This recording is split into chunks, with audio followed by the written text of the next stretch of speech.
You're beginning to feel that chill in the air as we get closer to December. At this time, we tend to find obviously temperatures lowering by night and also by day. So we do have a change in the air as we go through November into December. Meanwhile, the Atlantic remains quiet as well as much of the Caribbean. So as we get towards the end of the hurricane season, November 30th, we'll be hoping that that continues.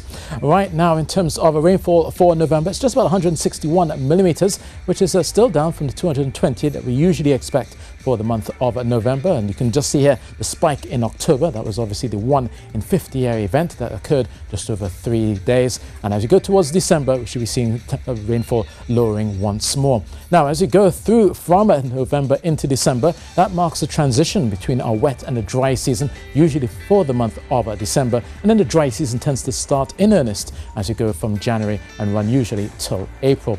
Now, right now across Trinidad and Tobago, it's mostly settled. There's a bit of low cloud around, bringing a few brief showers for the most part. You'll notice a thin veil of cloud. That's a cirrus cloud streaming aloft on westerly winds. And that's basically been shielding the sun. So we basically have been seeing UV index of around 7.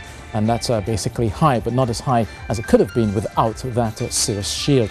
Out towards Guyana's, a few showers are likely, but again, most of that activity is south of Trinidad and Tobago. So it should be a settled night, apart from a few brief showers across the hillsides for Tobago, and you will be joined by some sunshine as you go through your morning and the afternoon, in between a few showers and some clouds that will pop up during the day.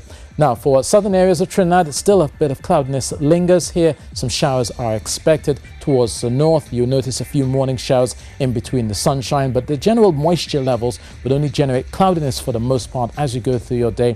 A few showers are likely that will be attracted to the hillsides, but for more or less, you should be seeing more of the sunshine than you should be seeing the showers as you go through your Wednesday. And again, most of that moisture should be south of the islands. So temperature-wise, under some clear skies, looking for lows of 22 degrees Celsius in Arima, 23 in Chaguanas, 25 likely in Canaan, and that's simply because they're closer to the sea. As you go through the next few days, it should be partly cloudy as you go through Thursday, and then we'll see lots of sunshine through Friday and Saturday for both Trinidad and Tobago.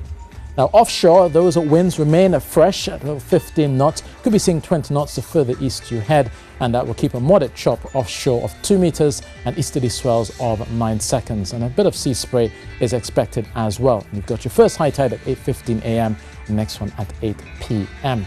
Now, across the Eastern Caribbean, it's been mostly settled, but across the Western Caribbean, they've seen a cold front slipping south from Florida. It did bring quite a bit of rainfall across the Bahamas, nearly 200 millimeters. It may well be one of the wettest November days in the Bahamas, and some of that rain came into Havana as well. But it's now clearing much of western Cuba. It should be colder there, 22 degrees Celsius expected, and a few showers maybe ahead of that front for Port-au-Prince and Santo Domingo. For the rest of the Eastern Caribbean, it's mostly settled, high pressure in charge, tranquil weather dominates, and that will be the lot as they go through Wednesday. But barring of those showers that come down towards Georgetown, it should be a mostly settled day across the Caribbean as we go through the Wednesday. And for us, partly sunny, some brief showers around. So that's your weather, and that's it from me.